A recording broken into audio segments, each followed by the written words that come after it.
శుభోదయం పిల్లలు. మరో కథతో మీ ముందుకు వచ్చేసానంట్రా. చూసారా? ముళ్ళు పోయి కత్తి వచ్చే డామ్ డామ్ డామ్. ఈ కథ ఎంత చక్కగా ఉందో వినండి, ఆనందించండి, పక్క వాళ్ళకు కూడా చెప్పండి. అనగనగా ఒక కోతి ఉండేది. ఒకరోజు దానికి కాలులో ముళ్ళు గుచ్చుకుంది.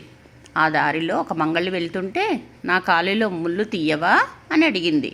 పాపం ఆ మంగళి కోతి ముళ్ళు తొక్కి బాధపడుతుంది కదా అని దాని కాళ్ళలో నుంచి ముళ్ళు తీయడానికి ప్రయత్నించాడు.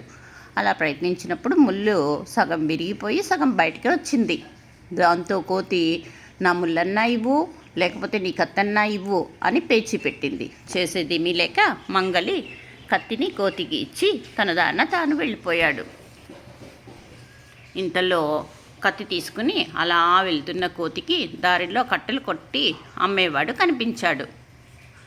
కోతి చేతిలో ఉన్న కత్తి చూసి, నాకు ఆ కత్తిని ఇవ్వవా, నేను కట్టెలు కొట్టుకొని ఇస్తాను అని అడిగాడు. కోతి సరే అంటూ కత్తిని అతనికి ఇచ్చింది. అతను కట్టెలను కొడుతూ ఉండగా సగం కట్టెలు కొట్టేసరికి కత్తి విరిగిపోయింది. దాంతో కోతి, నా కత్తన్నా ఇవ్వు, లేకపోతే నీ కట్టెలన్నా ఇవ్వు అంది. చేసేదేమీ లేక కట్టెలు కొట్టే అతను కోతికి కట్టెలు ఇచ్చాడు. కట్టెలు తీసుకుని వెళ్తున్న కోతికి దారిలో ఆప కనిపించింది. ఆమె దగ్గర దోశలు పోసుకోవడానికి పిండి, నూనె అన్నీ ఉన్నాయి, కానీ కట్టెలు మాత్రం లేవు. దోశలు పోసుకుంటాను, నీ కట్టెలు ఇవ్వవా కోతి అని అడిగింది అవ్వ.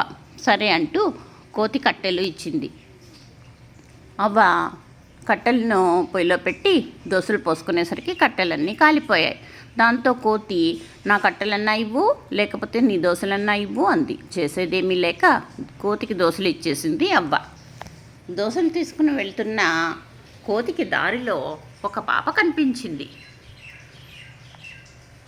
వాళ్ళమ్మ పాప ఏడుస్తోంది. కాస్త దోశలు ఇవ్వవా అని కోతిని అడిగింది. సరేనంటూ కోతి దోశలు ఇచ్చింది. పాప దోశలన్నీ తినేసింది, ఏడుపు ఆపేసింది. దాంతో కోతి, నా దోశలన్నా ఇవ్వు, లేకపోతే నీ పాపనన్నా ఇవ్వు అంది. చేసేదేమీ లేక వాళ్ళ అమ్మ కోతి చేతికి పాపను ఇచ్చేసింది. పాపను తీసుకువెళ్తున్న కోతికి దారిలో ఒక సర్కస్ అతను కనిపించాడు. సర్కస్లో ఒక ఆయన డోలు పట్టుకొని వాయిస్తున్నాడు. దాన్ని చూసి కోతి మోజుపడింది. డోలు వాయించి ఆయనతో, పాపను తీసుకుని డోలు నాకు ఇవ్వవా అని అడిగింది. ఆయన అలాగే చేశాడు. వెంటనే చాలా సంతోషంగా అడవిలోకి పారిపోయి వచ్చేసింది కోతి. వచ్చి మెడలో డోలు వేసుకొని దాన్ని వాయించుతూ కోతి ఇలా పాడసాగింది.